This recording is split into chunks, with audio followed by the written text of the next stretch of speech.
வணக்கம். விஜய் வந்து மாநாட்டில் மது ஒழிப்பு கொள்கையை பற்றி பேசியிருக்காப்படி. அதாவது ஒரு காலகட்டத்தில் சாராயம் அங்கேயும் இங்கேயும் விற்பாங்க. அது விற்கும்போது என்ன ஆகும், ஊரில் வந்து ஒரு ஊருக்குன்னா 4 பேர் 5 பேர் குடிகாரர்கள் இருப்பாங்க. அந்த சாராயத்தை குடிச்சிட்டு வருவாங்க.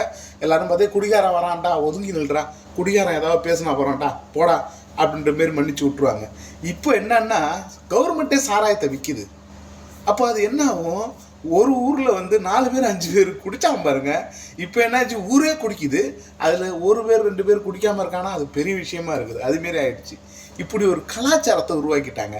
இதை உருவாக்குனது யார்? காமராஜர் உருவாக்குனாரா? கிடையாதுங்க. இந்த திராவிட கட்சிகள் தான் உருவாக்கியிருக்கு. அந்த திராவிட கட்சிகள் தான் 2 கட்சியும் எடுத்து நாங்கள் தான் பெரியவங்க நீங்கள் தான் பெரியவங்கன்னு சொல்லுது.